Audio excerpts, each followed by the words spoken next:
Hey guys, welcome back to the channel. And this is going to be the first episode in a brand new series on my channel, which is based upon a book that's tied for my favorite spiritual work of all time, and that is The Law of One.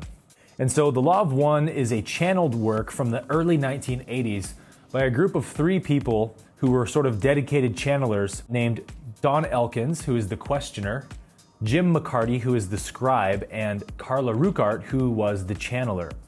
This group ended up contacting an entity named Ra, who explained that it is a sixth density social memory complex.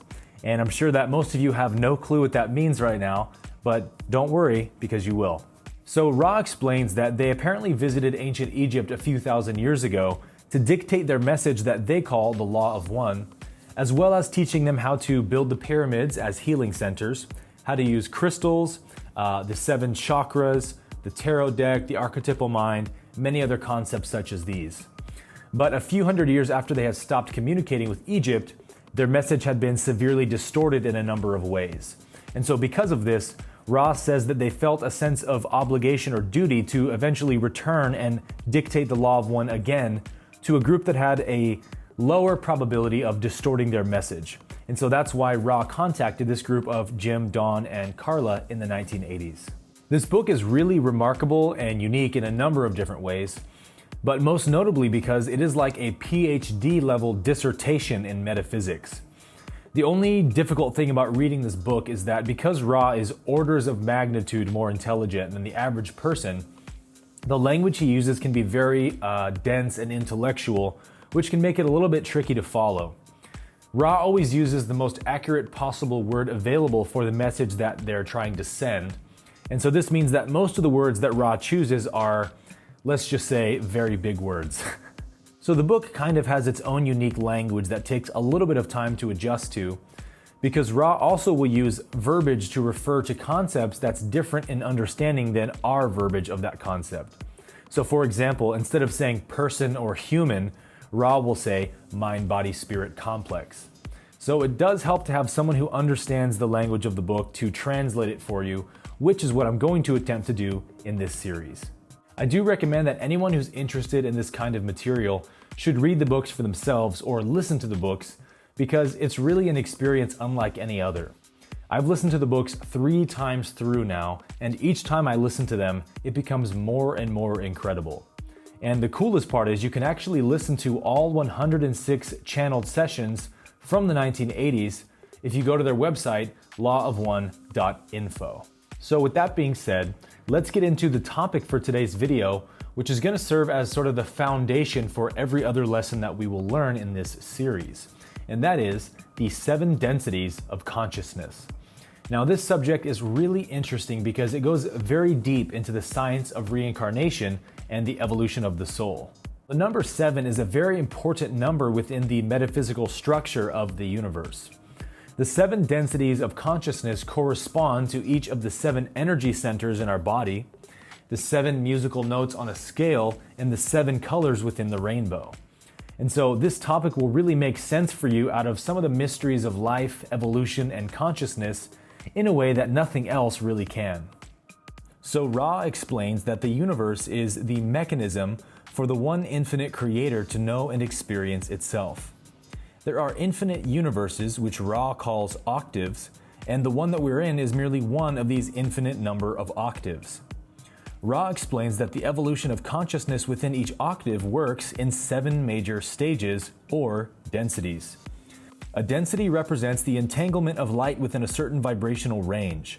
So the lower the density, the slower the vibratory rate, and the less capacity for the expression of consciousness. The higher densities have a faster vibratory rate and more ability to express consciousness in its fullness, and this is what drives the engine of evolution. Now, evolution is a fundamental principle within the universe. Everything in creation must be an organic, authentic experience, which means that everything must come through evolution. So in the same way that everything within the physical world evolves, everything within the metaphysical world also evolves, including consciousness. So if we go all the way back to the formation of our solar system, we can see what happened at the beginning of the formation of the first density of consciousness. The first density is that of beingness or awareness and is associated with the red ray or root chakra energy center and the atomic body. This includes all organic matter, which are the four elements of earth, water, fire, and air. As the sun condensed into our star and planets began to form, the Earth spent billions of years in a timeless state of being. After a few billion years of rock, magma, water, and air interacting with one another, the friction of this interaction eventually began to evolve consciousness into the second density, which is the density of growth and movement and is associated with the orange ray sacral chakra and chemical body. The second density includes all biological life and organic matter that has autonomous movement, all the way down from microbial life up to plants and animals. In this density, consciousness becomes aware of different portions of itself communicating with one another. And through this communication, a second stage is reached where consciousness has learned the lessons of beingness and can now begin to respond to its environment through this newly learned awareness. So as it begins to generate a realization of space and time, consciousness takes on a new vehicle of exploration.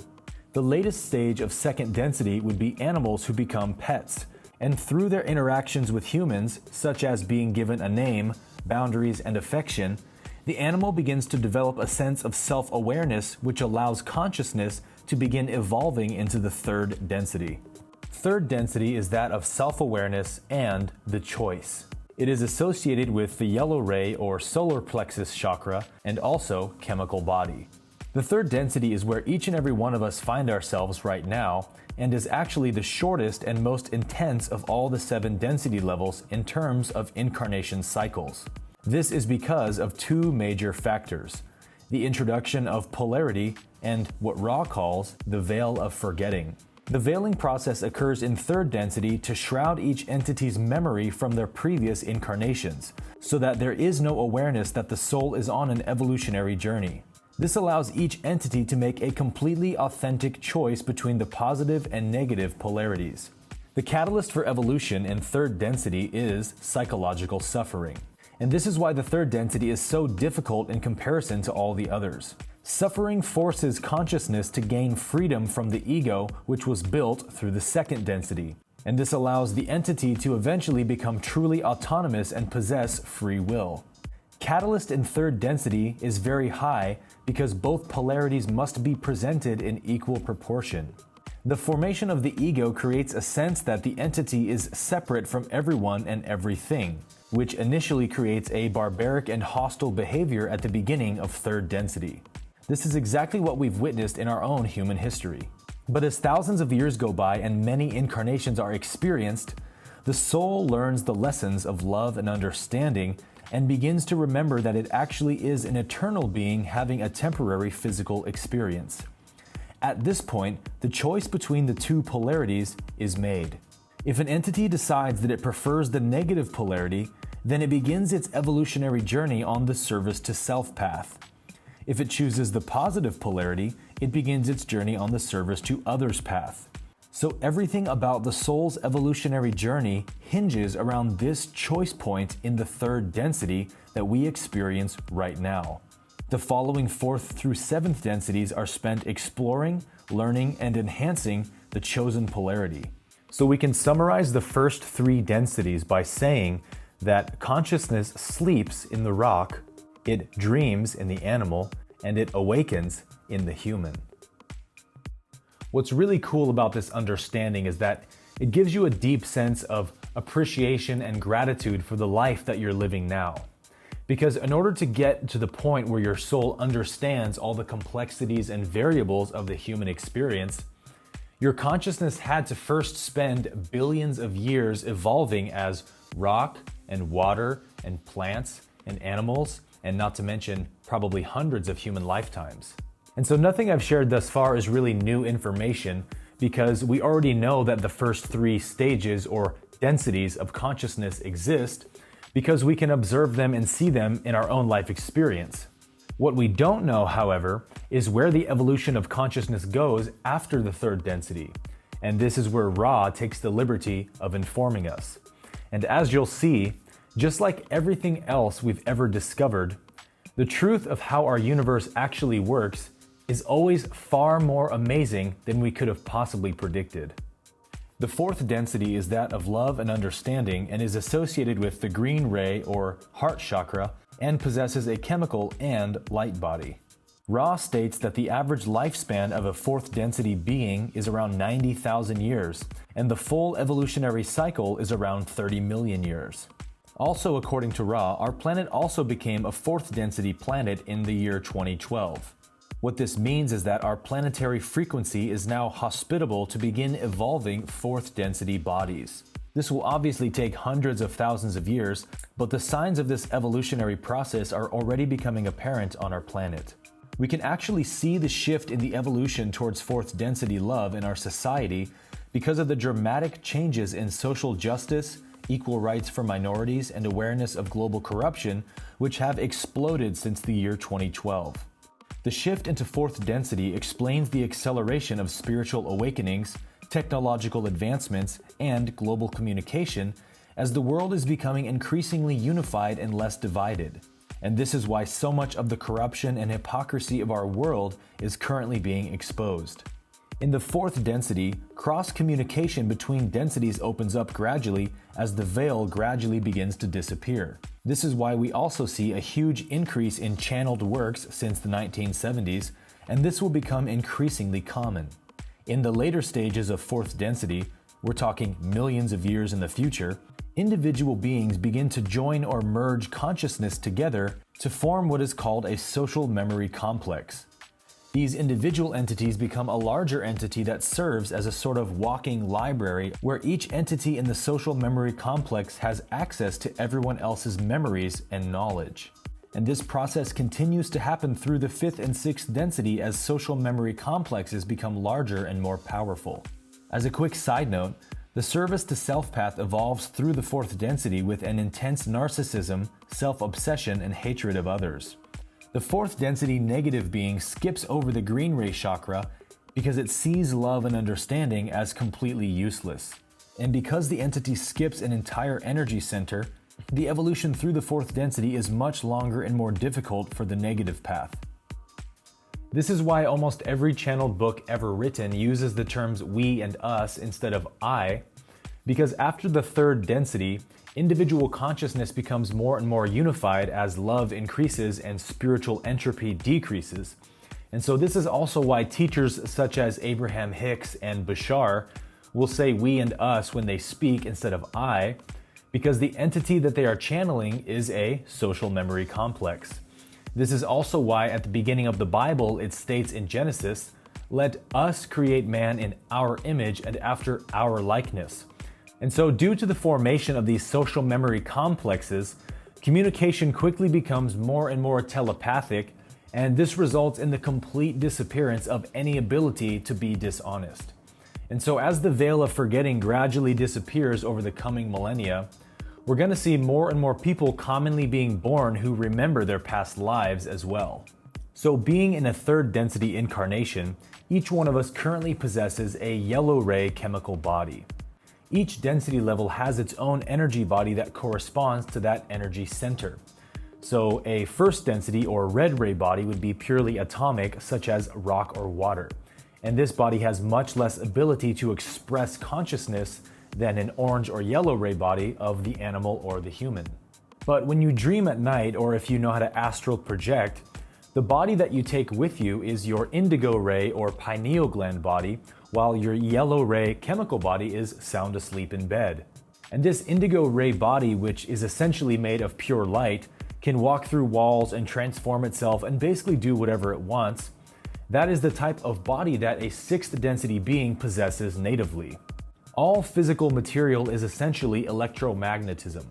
And so light bodies exist farther up the scale of electromagnetism, which means that they have more ability to express consciousness. So you can see that there's a really drastic difference in the ability to express consciousness at each density level because of this sliding scale of electromagnetism. So it doesn't mean that it's impossible for us at this level to do things like physical healing or psychic powers or telepathy. It just means that it's much more difficult due to these heavy, dense chemical bodies that we possess.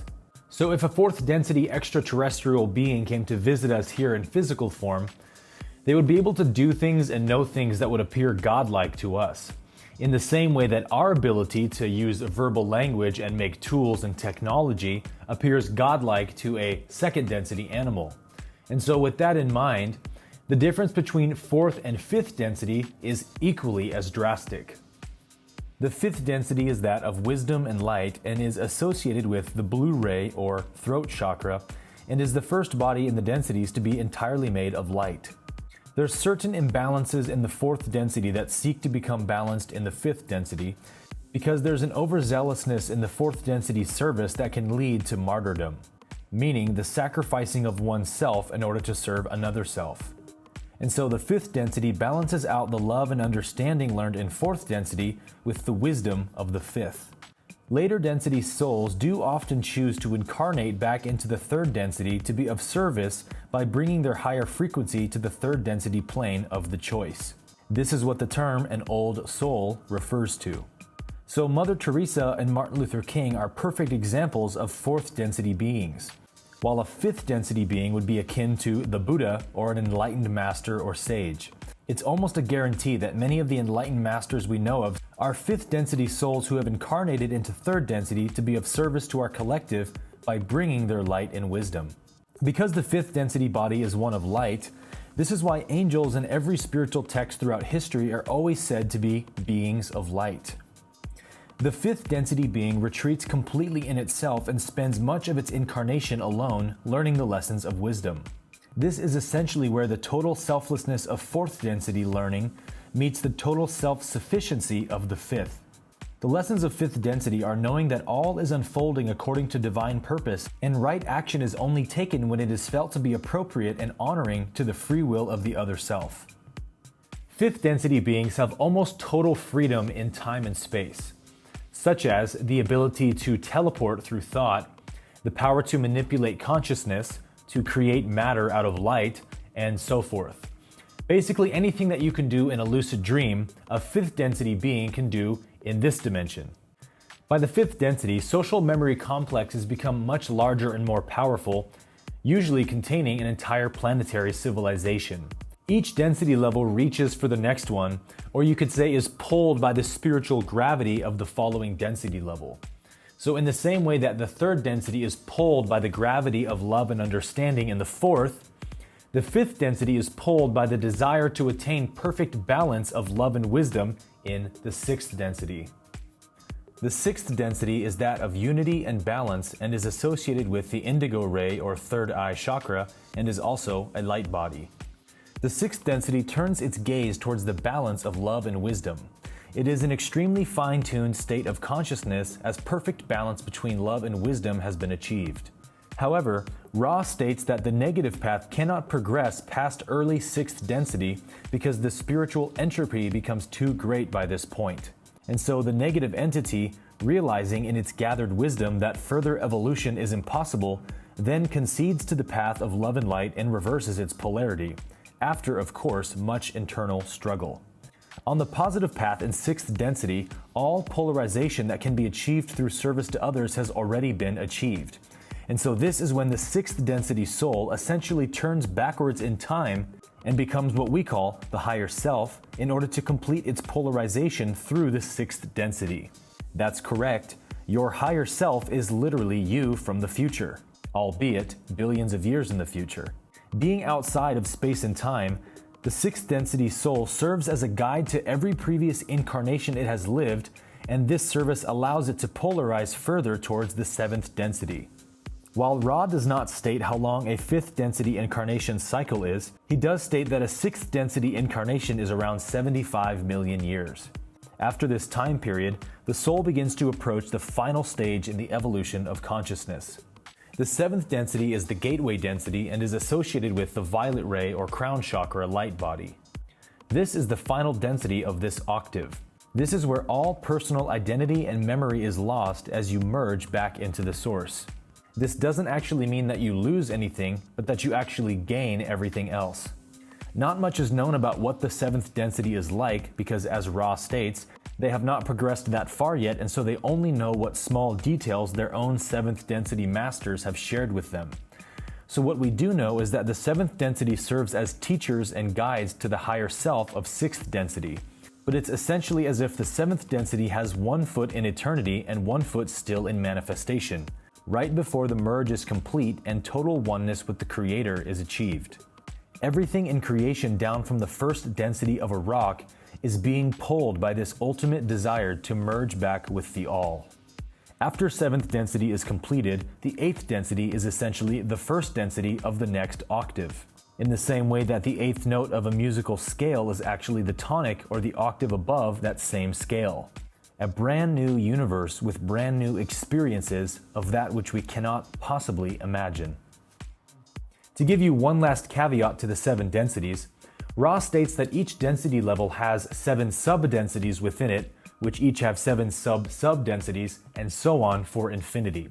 So there is no actual dividing line between the densities of consciousness, as everything just exists on a spectrum. But this is essentially the way that the higher density beings have mapped this out for ease of understanding. So as you can see, the evolution of consciousness works much the same way as grades in school or a belt system in martial arts. Once a certain grade has been mastered or a certain belt has been mastered, there comes this natural desire to continue progressing. The innate desire that all of us have to continue progressing in everything that we do is actually the pull from the Creator that is compelling us to continue evolving and growing and eventually merging back with the Source. Everything in all of creation, even the negative path, everything eventually returns to the same Source. So not only is this not the only life you have, it's actually just the beginning. The incarnation that all of us find ourselves in right now is actually a type of consciousness kindergarten. We're here to learn the nature of polarity and eventually make our choice between the two. And based upon the choice that we make, we will spend the rest of our soul's evolution progressing up the densities of that polarity. Neither choice is right nor wrong. It's simply up to you. So I hope you enjoyed this lesson and found it as incredibly inspiring, empowering, and uplifting as I do. And if you did enjoy this lesson, then just strap in your seatbelts, because this is just the beginning of the amazing knowledge and insights that the Law of One has to offer. So thanks for watching, and I'll see you guys in the next episode.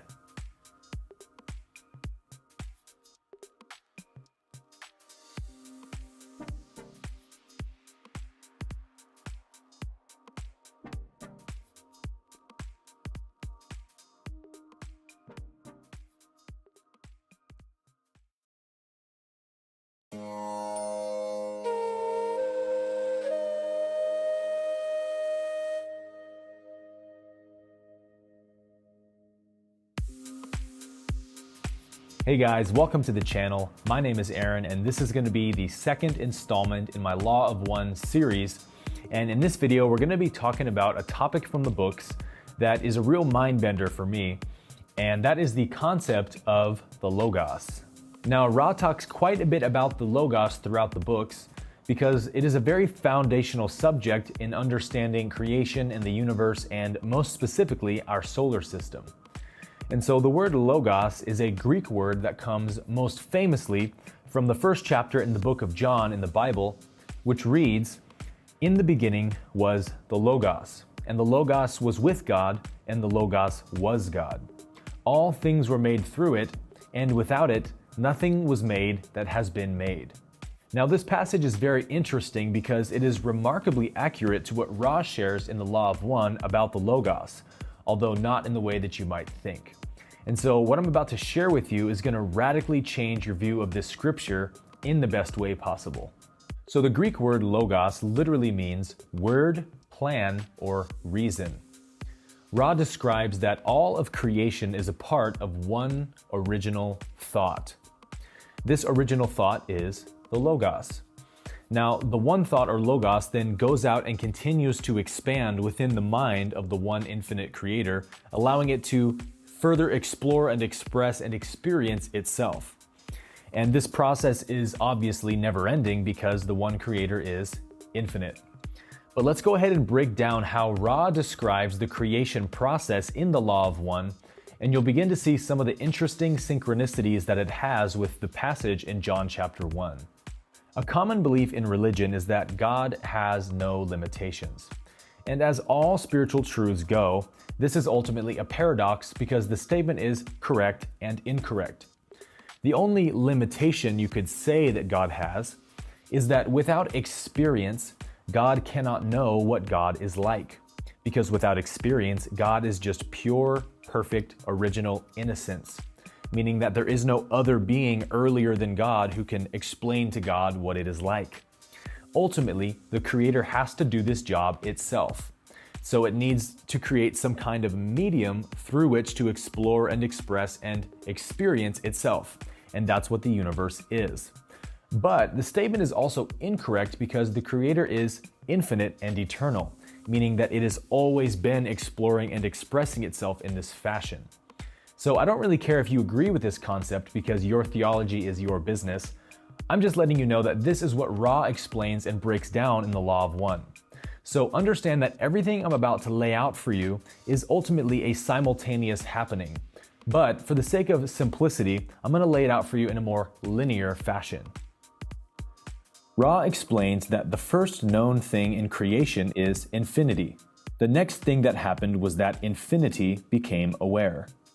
After that, awareness led to the focus of infinity into infinite energy.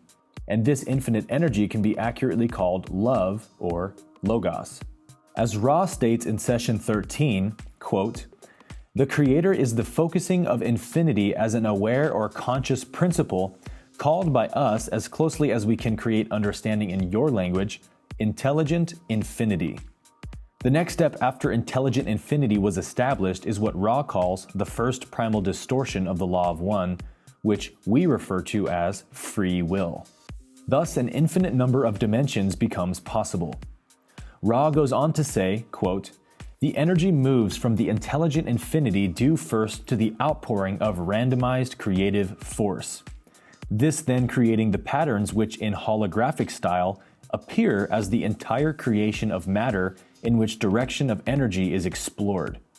These patterns of energy begin then to regularize in their own local, shall we say, rhythms and fields of energy, thus creating dimensions and universes." So in summary, Ra is saying that because all energy is intelligent, the Logos basically just sent out this intelligent energy randomly, not knowing where or what it would do, until it began to form patterns and rhythms that eventually became a structure which the Logos could work with. After this was the creation of light, and therefore physical matter. Ra explains that light is the expression of love in physical form and has intelligence. Ra calls it love light. So this is where the interesting stuff begins. Ra explains that each level of creation is, in a sense, its own God that forms its own structure and order for the following level to create from. Creation is fractal in nature, which means that every part demonstrates the whole and is an expression of the same blueprint at different scales. So the first thing which was formed in the universe after the Big Bang would have been the major galaxies. A galaxy is the first logos. The galaxy itself is not the logos because the logos is a non-physical consciousness, but the galaxy is the physical manifestation of the logos. So the galaxy then decides how to order and structure itself. All of the laws, vibratory patterns, chemicals, and elements it will have within it, and this is how it will ultimately express the Creator. As we know through our own science, the size and shapes of galaxies differs quite dramatically throughout the universe. Each galaxy is in a sense its own experiment and is as unique as each person is unique. The next stage of creation would be stars, which Ra calls the sub-logos. Each star designs its own archetypal system, which we call the archetypal mind, as we know through astrology and the tarot deck, and then the planetary bodies are formed as an expression of those archetypes. From there, each planetary body serves as the sub-sub-logos and decides what patterns of evolution will occur within it based upon the chemical structure it was given by the sub-logos. Each sub-sub-logos, or planet, may even throw in some new evolutionary wrinkles of its own. From that point, each living creature on the planet would be also a sub-sub-logos, which has free will to explore and create as it wishes within the structure that it was given. And this is essentially what you and I are doing with our own lives each and every day. The expression of our own unique free will is ultimately the expression of the one infinite creator. So you can see that the Logos works in hierarchies, and that each level is its own individualized portion of intelligent infinity and is responsible for its own unique expression of the creator. And this is a little bit ironic to me because although traditional religion has typically shit all over the ancient world for worshiping the stars and planets as being gods, according to what Ra explains, this is precisely the case. Every galaxy and star and planet is basically one localized unit of God's infinite mind, exploring and expressing itself in its own unique way. And because our minds are so limited, we struggle to perceive true simultaneity. And so, contrary to the popular religious belief, God did not just speak a word and poof everything into existence all at once. In fact, God did not even speak creation into existence because God is still in the process of creating and always will be. Everything is an ongoing evolutionary process that has no end or beginning. This is a somewhat poor analogy, but you could say that the sun is the child of the galaxy, the planets are the children of the sun, and we are the children of the planet. Ultimately, everything is the child of the one Logos, or the one original thought of God. So in the same way that every parent passes down their genetic traits to their child, it still allows that child to be a unique expression of the parent.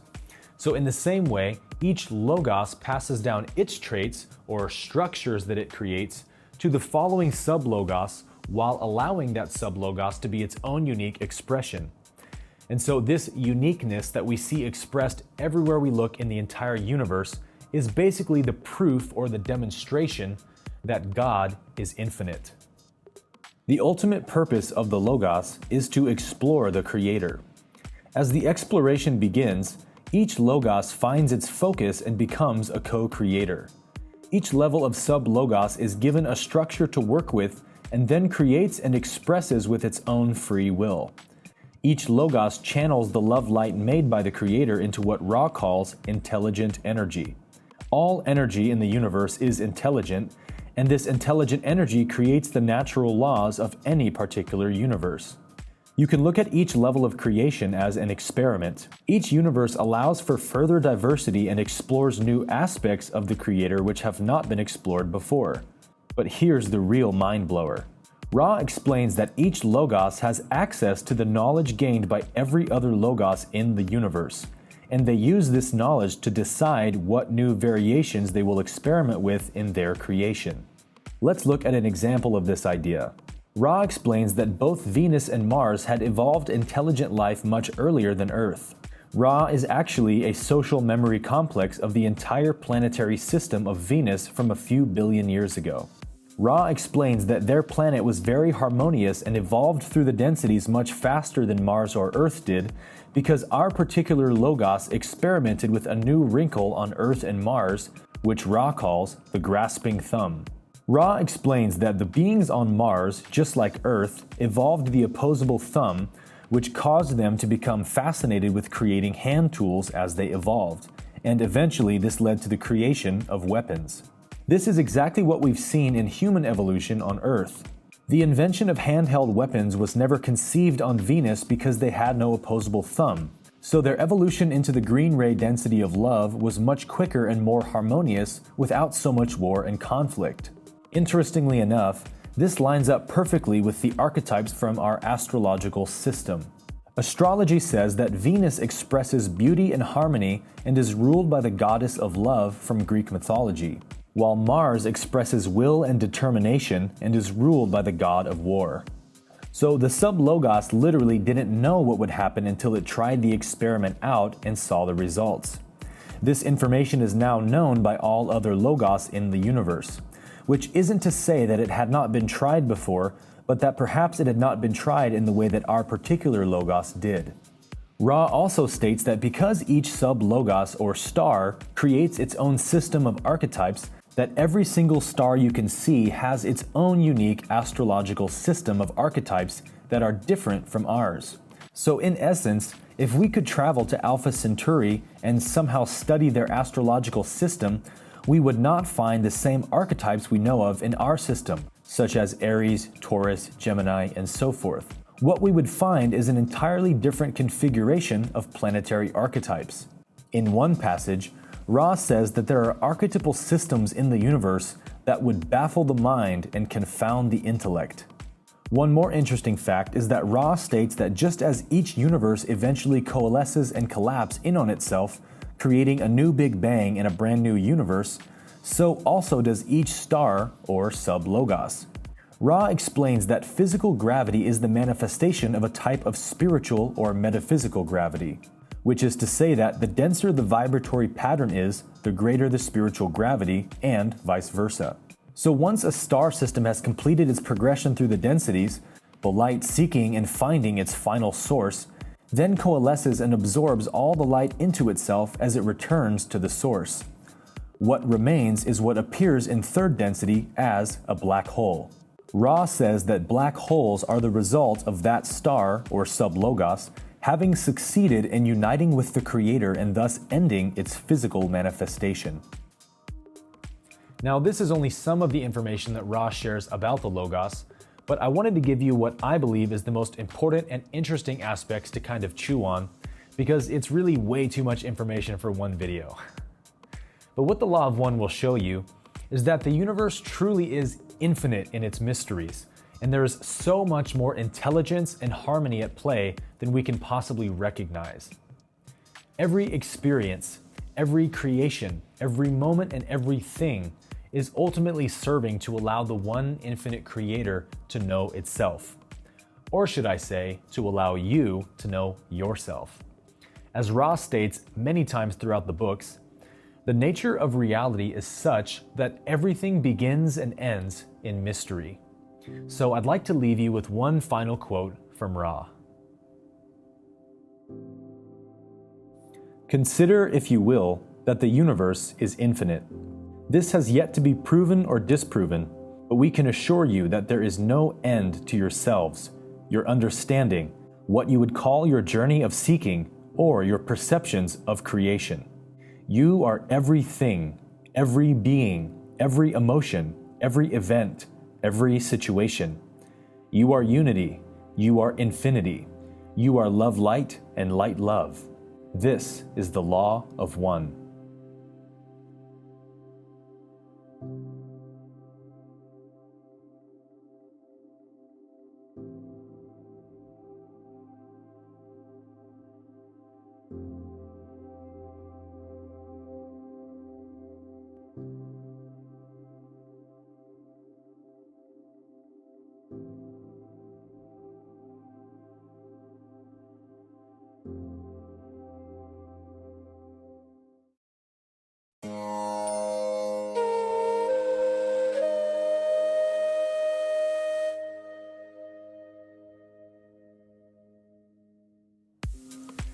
Hey everyone, welcome back to the Law of One series, episode 3, and in today's video we're talking about the science of angels as described in the Law of One.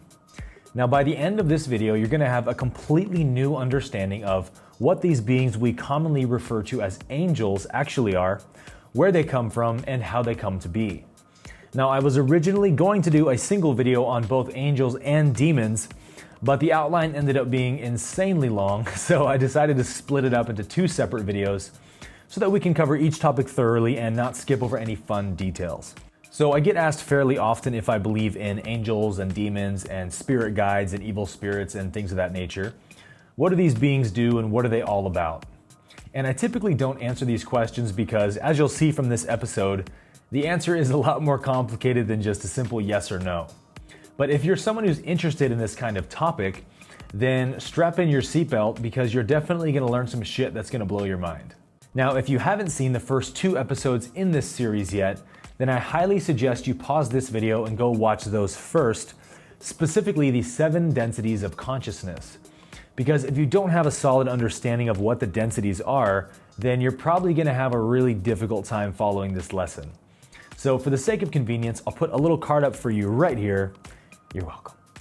So Ra explains that the third density is that of self-awareness and the choice, which is where every entity chooses which polarity they wish to serve, positive or negative. And these two polarities are not looked at as good and bad, but more like the two poles on a magnet or charges of an electron. Ra refers to them as the service to others path and the service to self path. Now, ultimately, both of these paths serve the self, but the difference is that the path of light serves the self through first serving others in love. And this fills the entity that is serving with more love, light, and spiritual harmony. And the negative path does the reverse. They serve the self at the cost of others through control and manipulation and domination. So you might be wondering, how does each entity choose between the positive and negative paths in the third density? And the answer is that it actually is set up to happen automatically. Each entity goes through this natural choosing process whether or not they are aware of it, because the Creator has set up third density so that every entity will receive an equal amount of positive and negative catalyst. And this process just continues to happen through all of your incarnational cycles until that entity begins to naturally gravitate towards one path or the other. According to Ra, the vast majority of beings in the universe gravitate towards the positive path because it is the path of unity and love and light. Whereas the negative path is the path of chaos and struggle and darkness. And so just by its very nature, it is a much more difficult path to sustain. To put this in context, Ra says that in order to graduate to fourth density positive, an entity needs to be at least 51% or more positively oriented. But to graduate to fourth density negative, an entity needs to be at least 95% or more negatively oriented. So without a real blinding commitment to the negative polarity, the service to self path is just too difficult to sustain. So in other words, it's actually really difficult to become a demon. And this is because of a concept called spiritual entropy. Any system that has a high amount of entropy or disorder is obviously going to be a lot more difficult to sustain than a system that has low entropy or harmony. So although it is very rare, Ra actually does name a few historical figures that we know of who graduated to fourth density negative, but I'm going to save that information for next week's video. So let's talk a little bit more about how each polarity gains in power and evolves up the densities. Ra explains that every entity is oriented somewhere on the spectrum of polarity between positive and negative. Each entity exists somewhere on this continuum and is working on acquiring more power by increasing their polarity. The positive path does this through the love and service to others, and the negative path does this by generating fear in others through control and manipulation. Polarization is much more difficult for the negative path because all polarity must essentially be taken by force. Positive entities gain in polarization by protecting free will and lose polarization when infringing upon free will. But entities on the negative path gain in polarity by infringing upon free will, and they lose polarity by honoring free will. This is how each polarity gains power. The more a polarity is strengthened, the greater the power that entity possesses. Ra explains that during the fourth density, the spiritual gravity of love becomes so great that entities slowly begin to join with one another to form a larger entity called a social memory complex. This was covered in detail in episode 1, so all I'm going to add here is that positive beings join with those whom they love the most, and slowly over time, each social memory complex becomes larger and more powerful as more entities choose to join the group consciousness. So what this means for you and I is that you never actually lose anyone that you love, because at some point in the future, in all of our evolutionary journeys, we will begin to merge consciousness with those beings whom we love the most to form a singular entity where all of our memories and knowledge and wisdom is shared together. And eventually, the entire planetary civilization of Earth and every positively oriented being from it will form a singular planetary entity similar to Ra.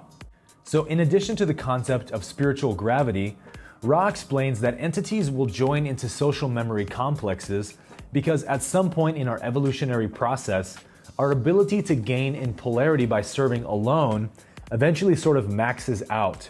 And so by joining with other entities to form a larger and more powerful entity, this sort of opens up brand new possibilities to serve in greater capacities throughout the universe and therefore continue to polarize up the densities.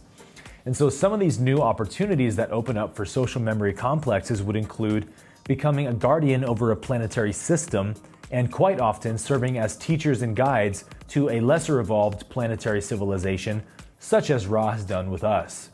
And so with that being said, this brings me now to the connection with angels. What we call angels are actually higher density beings who inhabit light bodies.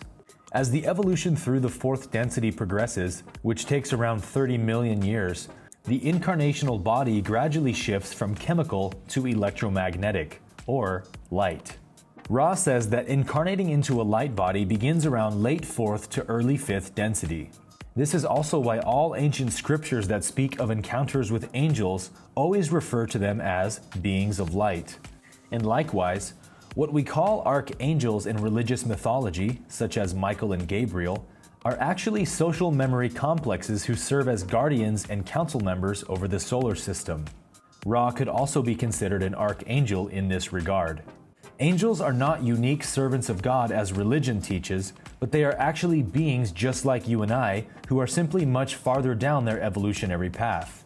Ra states that these angels also serve together in a type of group or bureaucracy, where they decide together how to best serve those in the solar system. Ra also gives a name to this group of angels and explains that it is a group of social memory complexes that Ra calls the Confederation of Planets. Now, this is not their actual name, it's just the verbiage that Ra uses to describe their function in our language. When asked to elaborate about the Confederation in Session 6, Ra says, quote, "I am one of the members of the Confederation of Planets in service of the Infinite Creator. There are approximately 53 civilizations comprising approximately 500 planetary consciousness complexes in this confederation. This confederation contains those from your own planet who have attained dimensions beyond your third. It contains planetary entities within your solar system, and it contains planetary entities from other galaxies. It is a true confederation in that its members are not alike, but are allied in service according to the law of one." So Ra goes on to explain that the Confederation is led by 9 archangels of 5th and 6th density. He refers to this group as the Council and says that they are in constant telepathic communication with one another, regardless of where they are in the galaxy. And this is because all communication at higher densities is telepathic and nonverbal. And if the Council of 9 is uncertain on what actions or non-actions to take for any reason, then there's actually another group of 24 higher density beings, most likely of 7th density origin, whom they can contact, and Ra calls this group the Guardians. Ra says that in order to protect free will on our planet, the Confederation creates an energy barrier around planet Earth that Ra calls the Quarantine. This is to prevent any negative entities from coming here to control or enslave. Ra says that the Guardians also monitor the planets constantly, ensuring that any negative entities who would wish to come through the quarantine are met with love and light and quickly decide to retreat. When asked about the Guardians in Session 12, Ra says, quote, "These Guardians sweep the reaches of your Earth's energy fields, attempting to be aware of any entities approaching.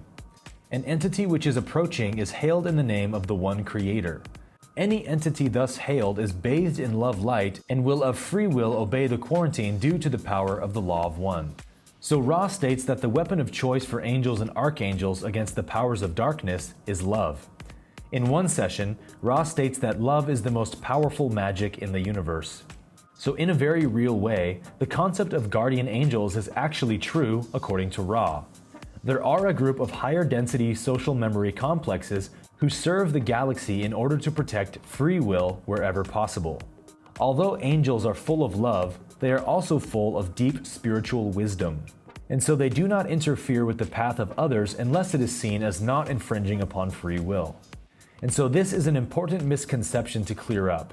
Contrary to popular belief, angels do not stop tragic or challenging events from befalling us, because those are always the events that define us and teach us the most. In the mind of angels, Personal growth and evolution is always seen as a higher priority than that of temporary comfort. Religion commonly teaches that light and darkness are constantly waging war and trying to snuff one another out. But in truth, higher density beings have the understanding that the universe has already been designed to bring all of us what we need in order to evolve. We call this the law of attraction. But angels understand that all beings ultimately serve to help the Creator know itself. So if an entity is going to choose the negative path, then this decision is also allowed and not infringed upon. Angels are happy to come to your aid if you request them, but they will not give you answers. They only want to help you arrive at the right answers for yourself. If you read the Law of One, you'll see this happening quite often as Ra declines to answer many of the questions that he's asked if he believes that it might be an infringement upon free will. Ra says that angels mostly serve us from afar by sending love and light into the hearts of those beings who are in need of it, and this love and light will infuse them with the power to heal themselves. Another misconception to clear up is that angels and demons do not wage war against one another. Ra explains that the path of light is far more powerful than the path of darkness, and uses the example of a small match illuminating an entire dark room. So although negative entities are extremely crafty and psychically powerful compared to you and I, they are no match for anyone who is filled with love. In truth, if angels wished to, they could easily extinguish all negative entities in the universe. However, the nature of the positive path is love and the protection of free will. And so the positive path never engages in battle with the negative and instead allows them to be on the path that they have chosen. However, this doesn't mean that they don't prevent negative beings from infringing on others' free will whenever possible. The negative entities try to stay as far away from positive entities as they can in order to preserve their hard-earned polarity from being diminished. A run-in with a positive entity who sends love and light can be a huge loss to a negative entity who would end up losing a large amount of polarity and therefore power. So in summary, angels are actually beings just like us who have been where we are now and know exactly the kind of experiences that we are going through. So the guidance that they offer us is always in accordance with love and free will. And perhaps most importantly, it is the destiny of each and every one of us who choose the path of light to also become angels at some point in our soul's evolution. So in a very real sense, you could almost think of angels as us from the future. So I hope you found that interesting and learned a couple of new things. And in next week's video, we're talking about the negative path and the science of demons. So thanks for watching, and I'll see you guys in next week's video.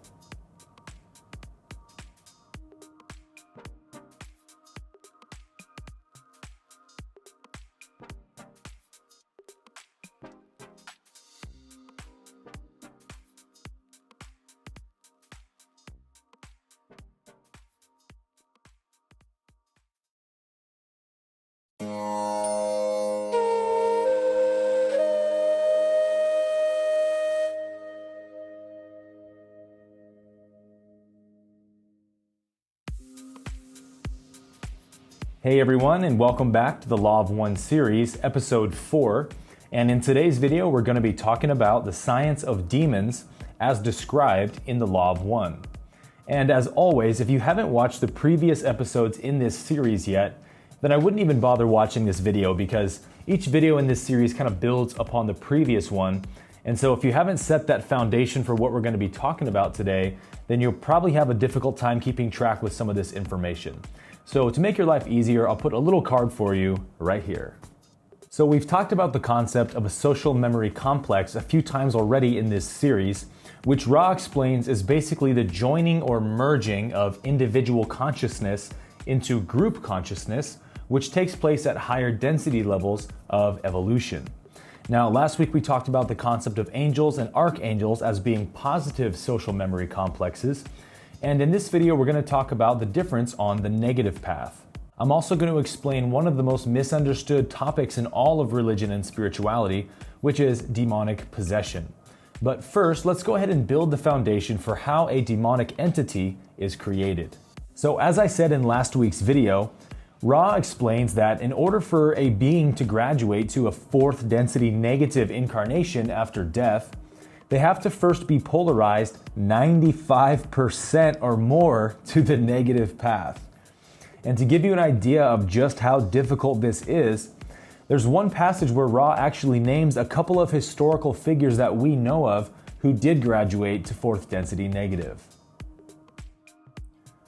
Ra states that two historical figures we know of who graduated to fourth density negative are Rasputin and Genghis Khan. Gregory Rasputin was born in Russia in the late 1800s. He was a self-proclaimed holy man who practiced dark magic and attempted to become a monk, but was refused by the clergy. Rasputin believed that the only way to reach God was through sinful actions. He adopted the robes of a monk and traveled the country sinning to his heart's content, killing, stealing, and raping. As you can imagine, he gained many enemies and was even poisoned with cyanide on 2 occasions, but survived both times. Eventually, he was shot, stabbed, and drowned in the Neva River. Genghis Khan was one of the most evil psychopathic humans who's ever lived. He spent almost his entire adult life killing, raping, and pillaging around the world, conquering over 11 million square miles of land, more than twice as much territory as any other human who's ever lived. He raped so many thousands of women that a 2003 study revealed that 16 million humans alive today are direct descendants of Genghis Khan. He would notoriously slaughter huge portions of the population of whatever nation he conquered and use the remaining portion of survivors as human shields in battle. He also murdered his own brother and his own best friend. So needless to say, in order to graduate to fourth density negative, you basically can't have any heart left in you at all. Ra explains that this is because the negative entity skips over the green ray energy center as it sees love as basically useless and seeks to learn the lessons of wisdom from the blue ray chakra and the psychic powers from the indigo ray, while using the red, orange, and yellow rays as primal energy for control and domination. All higher density beings can read the energy signatures of any entity they encounter, and so because negative entities are without green ray energy, they are very sensitive to it and typically stay far away from any entity who shows an active green ray energy center. Love is the great foe of the negative path. Because the positive being has access to the full spectrum of energy centers, their auras are typically seen as white radiant light. But the negative entity, lacking the green ray energy center, shows an aura of a more orange, yellow, or red concentration. One last interesting tidbit is that apparently the negative path cannot polarize past early 6th density. Eventually, all negative entities concede to the positive path and reverse their polarity in order to continue their own evolution. Because of this, Ra explains that there are actually no negatively oriented higher selves. In session 36, Ra states, quote, "There are no negative beings which have attained the oversoul manifestation, which is the honor duty of late 6th density, as you would term it in your time measurements. These negatively oriented mind-body-spirit complexes have a difficulty which to our knowledge has never been overcome. For after 5th density graduation, further wisdom is available but must be matched with an equal amount of love. This love light is very, very difficult to achieve in unity when following the negative path, and during the earlier part of the 6th density, society complexes of the negative orientation will choose to release the potential and leap into 6th density positive." The nature of the negative path is that of being the perfect opposite of the positive path. So instead of harmony, it is the path of disharmony. Instead of unity, it is the path of discord. Instead of being built on love, it is built on fear, and so forth. These characteristics are very difficult to polarize with because they run in direct opposition to the One Creator's essential nature. The One Creator's nature is, of course, oneness, which implies love and harmony and unity. And so these characteristics are very difficult to achieve evolution through and require much more effort because by their very nature, they are characteristics that require high entropy. However, the negative path is still equally honored by the positive path as being one possible expression of the Creator. And in a very real metaphysical way, the negative path does serve a helpful purpose in giving us contrast to know what the Creator is like by demonstrating what the Creator is not like. And for this reason, truly negatively polarized beings are quite rare in the universe, and becoming one is an impressive feat in and of itself. Any soul which has attained fourth density incarnation on the negative path is what we would call in religious mythology a demon.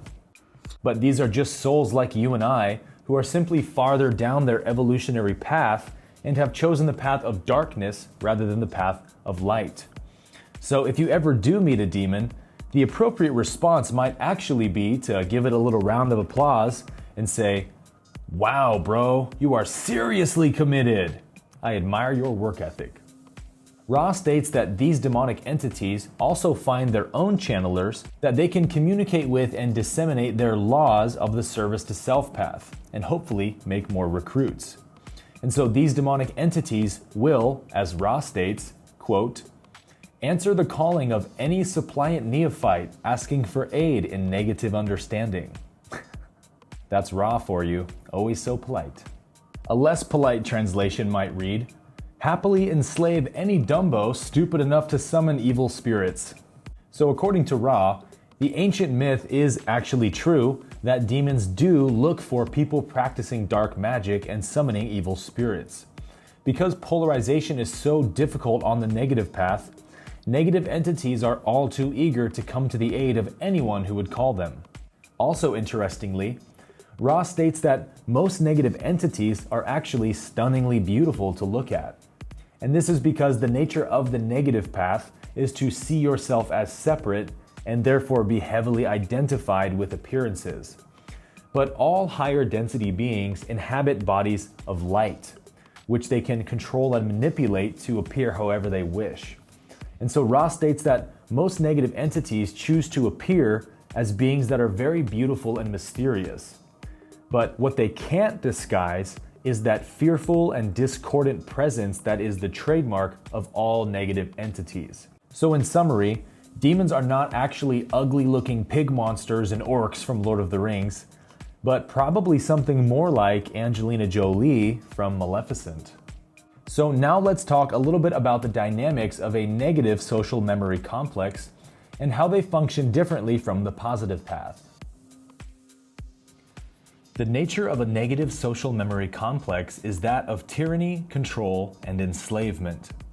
Ra explains that a negative social memory complex begins when one negative entity, usually of 5th or 6th density, begins to recruit and enslave other negative entities of lesser polarization than itself. These entities join together to help one another further polarize by spreading the service to self path and making more recruits for the group. Ra states that it functions exactly like any militaristic dictatorship that we see on our planet. Although every entity in the group wants the ultimate position of power for themselves, the group serves both sides mutually as the master entity becomes more polarized due to the enslavement of others, and the lower entities gain from the wisdom of the master entity as well as further polarization by carrying out the master's bidding. The master entity becomes a source of envy and inspiration for the others, which further motivates them to polarize in a level of dedication that they wouldn't have on their own. If any of the enslaved entities choose to disobey or even fail to complete the tasks that they're given, the master entity can unleash all kinds of psychic torment upon them in order to keep them in line. Ra explains that at some point a power struggle will ensue where one entity who has gained enough power will challenge the master entity in an attempt to overthrow them, and a battle will ensue.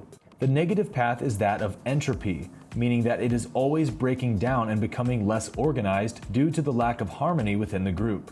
Since the negative social memory complex is much more rare than the positive, it doesn't have as much of a traditional name in religious mythology, such as archangels do. But it is most notably known or referred to as legion in many religious scriptures. One place we see a negative social memory complex in scripture is in the Gospel of Mark chapter 5, where Jesus encounters a demon-possessed man who the passage says lived among the tombs, and no one could bind him with shackles and chains because he would wrench the chains apart and break the shackles into pieces. Jesus asks the man what his name is, and the man replies, "My name is Legion, for we are many." This is because it is a negative social memory complex who had possessed this person. The story says that they begged Jesus not to torment them, but to cast them instead into a herd of pigs. So this brings me to the topic of demonic possession. Now, most people typically believe that when a negative entity possesses someone, that they basically go and live inside their body and control them like something out of Resident Evil. But Ra explains that negative entities cannot create anything in you, they can only manipulate distortions which are already present. And this is why angels cannot be possessed and are basically impervious to negative attacks, because their consciousness is already perfectly balanced and crystallized. So any negative imbalances that you have, a demon can basically scan your mind and see any entry points that it might have available to it. Whether that's you struggling with anger or depression or anxiety or fear, any of these imbalances can become the entry point that a negative entity uses to gain influence in your mind. A negative entity does not even want to live inside someone's body and follow them around all day, because they have much bigger fish to fry elsewhere. What they actually do is to treat you like a sort of fishing hole that they can just return to whenever they want. And so what they do is to place an anchor point in your mind through some kind of tormenting thought, because they know that this person probably doesn't have enough control over their own mind to know how to overcome this thought. And so they know that it's just going to continue to grow and fester over time as this person keeps giving it attention. And as this process plays out, the demon gains more and more influence over their consciousness. This is the same idea as how scientists can actually continue to feed lab rats little bits of poison in their food every day, and the rats will just keep eating it until they eventually die. These beings are operating on much higher levels of consciousness than we are currently, and so they have access to understanding about psychic powers that we have no concept of. So trying to beat a demonic entity at its own game is a very foolish endeavor. To give you a personal story on this, I grew up in an evangelical church, and I've actually seen a demonic possessed person manifest with my own two eyes. We used to have these really incredible worship services at my church, and during one of these services, an older lady in the audience stood up and began thrashing around and screaming violently. Her voice changed, her demeanor changed, and it literally took 4 grown men to restrain her. And as a kid, I remember watching this and being extremely confused and simultaneously terrified. So they brought this lady to a back room with a group of church pastors to try and cast the demon out of her. And they said that they spent the next 8 hours straight praying and rebuking this demon before it finally came out. They said that it was just mocking them and swearing at them and intimidating them the entire time. They were screaming Bible verses at it, they were commanding it to come out in the name of Jesus, they were rebuking it, calling it names, cursing it, "Come out of her, you foul beast from the abyss!"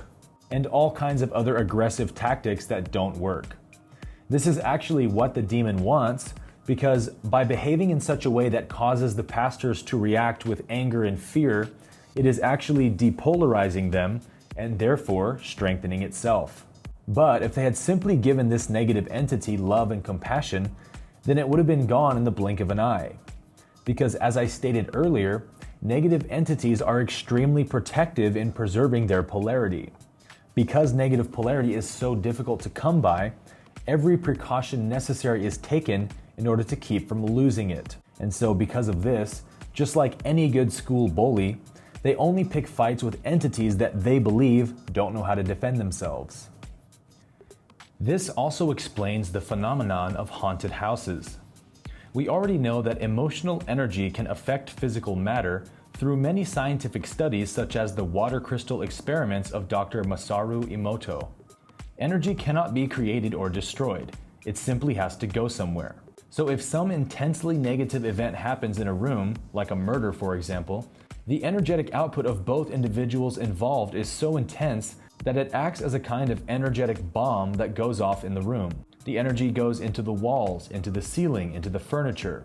And this negative energy will continue to radiate in this room until it is cleansed or reversed by a positive polarity. And so this kind of environment is very conducive to negative entities because it makes controlling and manipulating others in this environment much easier due to the negative orientation.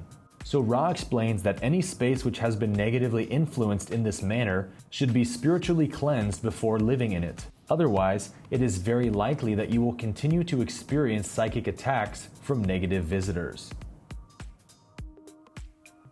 During the second half of the Law of One sessions, Carla the channeler was undergoing a psychic attack from a very advanced 5th density negative entity. When Dawn asked about the nature of the attack, Ra explained that this negative entity was basically seeking to end the contact by causing Carla to have pain flares in her arthritis whenever she would channel Ra. Because Carla already had many health problems, this negative entity was able to manipulate them whenever Carla was channeling in order to motivate her to stop channeling Ra. When Dawn asks Ra how to combat this negative entity, Ra begins to teach them that they must be true to their polarity by offering service to their negative companion through sending them love and light. And in doing this, it will depolarize them and cause them to leave. And this is probably my favorite passage in the entire Law of One because for whatever reason, Dawn seems to have a difficult time understanding this concept at first because it is a bit counterintuitive. And so he says, okay, so you're saying that I need to offer service to my negative companion by sending them love and light? Am I understanding this correctly? And Ra says, this is correct. And there is great humor in your attempts to be of service to the opposite polarity. Ra's like, it's so cute when you try. So in closing, your protection against negative entities is simply to feel love for them. See them as an extension of yourself. Somebody that simply went down the wrong path and wound up where they are now. This is a being that lives in almost constant suffering and turmoil, sort of like a strung out drug addict living in a back alley. Only their drug of choice is fear, greed, and hatred. I like to imagine that this is somebody that I love from the future, such as my mom or my sister, who simply went down the wrong road many lifetimes ago, and now they're doomed to this terrible existence. So wouldn't you feel compassion for them then? This is your protection against all darkness and fear, and the shield through which no evil thing can ever penetrate. If you can just do as Jesus said and love even your enemies, then any negative entity that would seek to disturb you may as well be on the opposite side of the galaxy. As Ra so eloquently states in one passage, love is the strongest magic in the universe. I'll leave you with one final passage from Ra. Dawn asks Ra about a seeming paradox to the fact that this negative entity that is trying to stop the contact is just as much the creator as Ra is, who is giving the contact. And so Dawn says, it appears as if the creator is requesting two opposite services from us. Can you help me solve this paradox? And this is Ra's response. Consider, if you will, that you have no ability not to serve the creator, since all is the creator. There is one vast panoply of biases and distortions, colors and hues, in an unending pattern. In the case of those with whom you, as individuals and as a group, are not in resonance, you wish them love, light, peace, joy, and bid them well. No more than this can you do, for your portion of the Creator is as it is, and your experience and offering of experience, to be valuable, needs to be more and more a perfect representation of who you truly are. Could you, then, serve a negative entity by offering the instrument's life? It is unlikely that you would find this a true service. Thus, you may see in many cases the loving balance being achieved, the love being offered, light being sent, and the service to self-oriented entity gratefully acknowledged while being rejected as not being useful in your journey at this time. Thus you serve one Creator without paradox.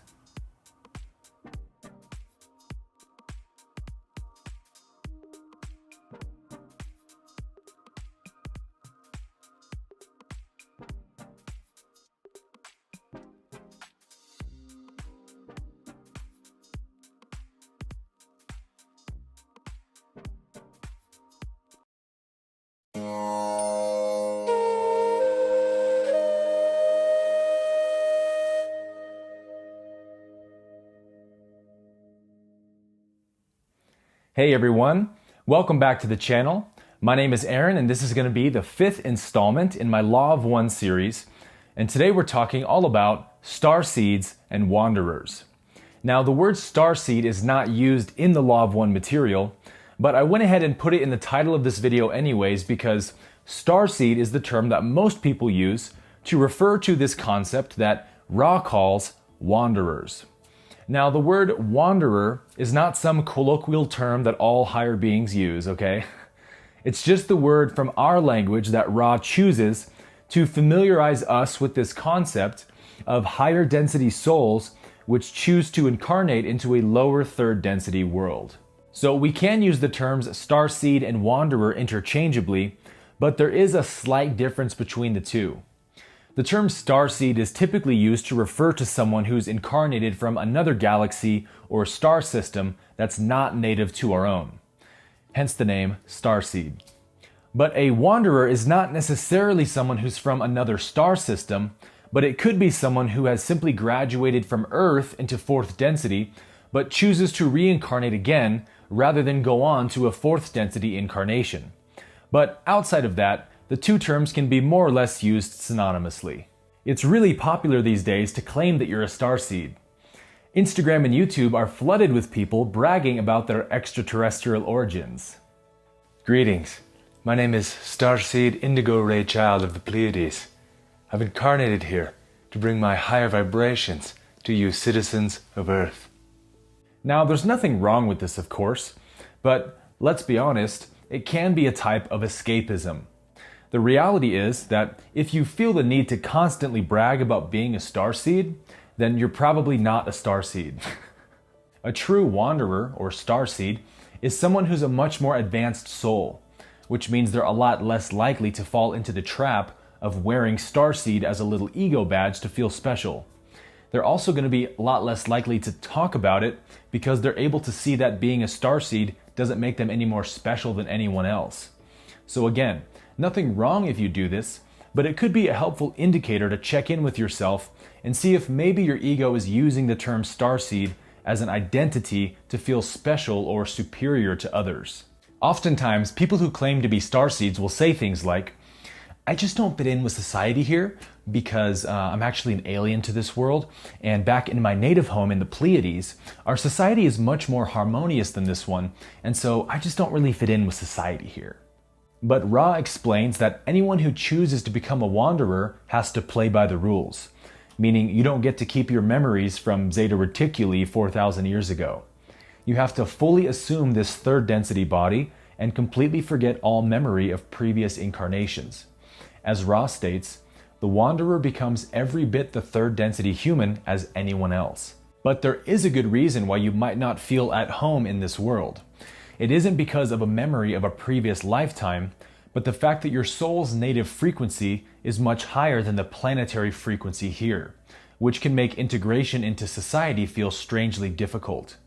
In session 12, Ra states, due to the extreme variance between the vibratory distortions of third density and those of the more dense densities, if you will, wanderers have as a general rule some form of handicap, difficulty, or feeling of alienation which is severe.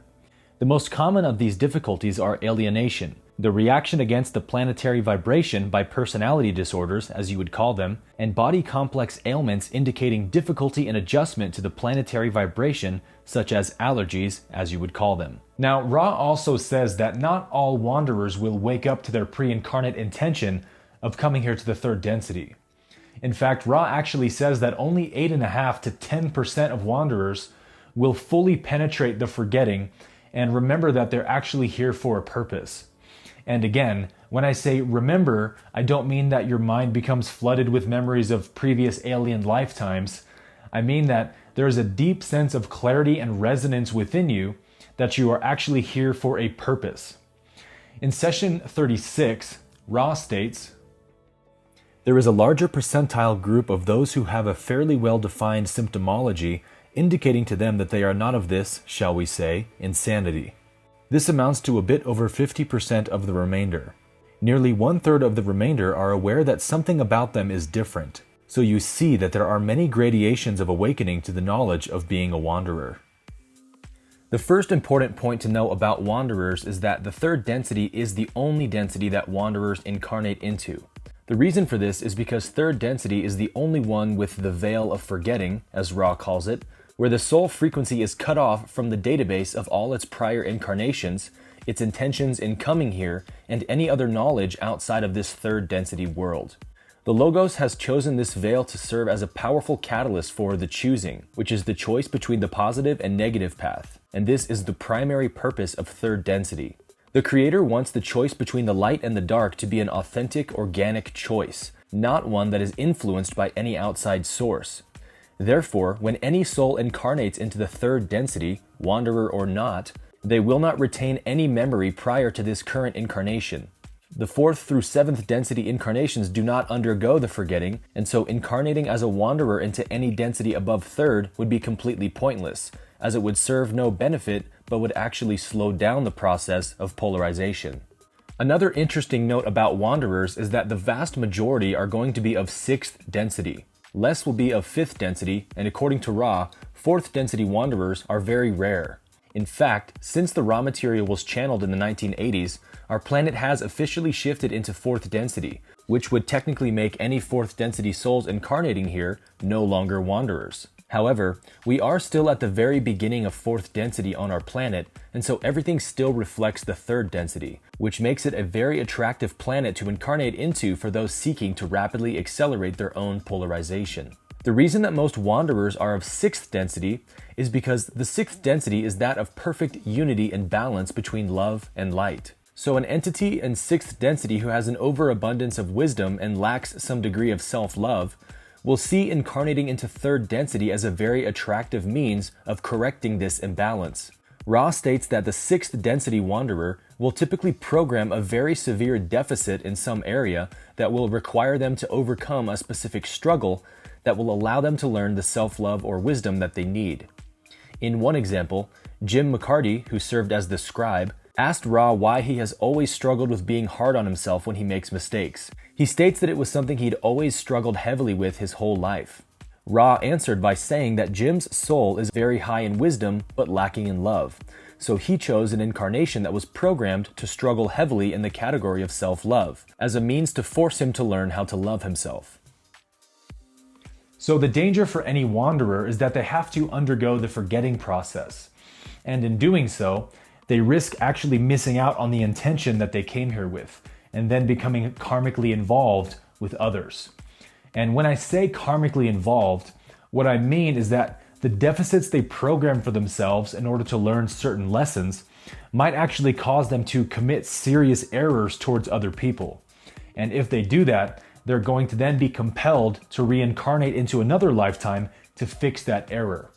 So in session 12, Ra states, "The largest number of wanderers, as you call them, are of 6th density. The desire to serve must be distorted towards a great deal of purity of mind and what you may call foolhardiness or bravery. The challenge/danger of the wanderer is that it will forget its mission, become karmically involved, and thus be swept into the maelstrom from which it had incarnated to aid in the destruction." This is the nature of what Ra calls spiritual catalyst. The things we struggle with in this life are all for a specific purpose. You could think of our souls as grains of sand and our physical incarnation as an oyster. Through the contrast and friction of human life, the grain of sand becomes refined into a beautiful pearl. This is, in a sense, what wanderers are here to do. Because of this, 3rd density is a very attractive option for 6th density souls seeking to find perfect balance between love and wisdom to polarize into the 7th density. In session 36, Ra states, "The wanderer has the potential of greatly accelerating the density whence it came in its progress and evolution. This is due to the intensive life experiences and opportunities of the 3rd density. Thusly, the positively oriented wanderer chooses to hazard the danger of the forgetting in order to be of service to others by radiating love. If the forgetting is penetrated, the amount of catalyst in 3rd density will polarize the wanderer with much greater efficiency than shall be expected in the higher and more harmonious densities. This is also why the 3rd density is remarkably short in comparison to the life cycles of other densities, because the Creator does not want this period of suffering to go on for very long. We are essentially here for a brief moment in time, to be forged in the fire of spiritual suffering that compels us to choose which path we want to serve, the light or the dark. As a quick side note, the negative path also has wanderers, although they are much more rare. For a negatively oriented entity, undergoing the forgetting process is far too great of a risk to take, as they could easily come in contact with positively oriented beings who would greatly depolarize them if they are not able to remember their intention in coming to third density. Those negative beings who do choose to risk incarnating as a wanderer will do so in order to teach the ways of the service to self path and hopefully accelerate their polarization on the negative path greatly. But this is akin to playing a game of Russian roulette, so very few choose to take this risk. Now, Ra states that the 5th density wanderer will look quite different than the 6th density wanderer. 5th density, being that of light or wisdom, is much more prone to choosing an incarnation that will force the learning of wisdom. So these will be people who are seen as old souls or people who just have a wealth of spiritual understanding naturally. They aren't easily triggered by others, and they don't go out of their way to be of service like a 4th density soul would. They simply offer service when it is seen as necessary or when it is requested. And as Ra states, they will usually have a strong aversion towards marriage or childbearing, as does the 6th density wanderer. So Ra states that there are 3 main reasons why a soul might choose to incarnate as a wanderer in the 3rd density. The first reason is to use the 3rd density experience to greatly accelerate their own polarization. The second is to be of service to the planet as a whole by simply bringing a higher vibration that will contribute to raising the planetary frequency. And the third reason is to be of service in a specific way by using their own unique gifts and abilities to teach, heal, or guide other entities. Ra explains that every soul has its own unique gifts that it has honed and practiced over the course of its incarnations, which allow it to play a very specific role. This is why some people have natural psychic abilities, others are natural healers, teachers, or empaths. These giftings are those that each specific soul has been working on for many lifetimes. But Ra does explain that some souls may feel frustrated at the lack of ability that this 3rd density yellow ray body has to channel the powers of consciousness compared to, say, a green ray or blue ray body. This is simply part of what wanderers accept when they incarnate into a 3rd density life.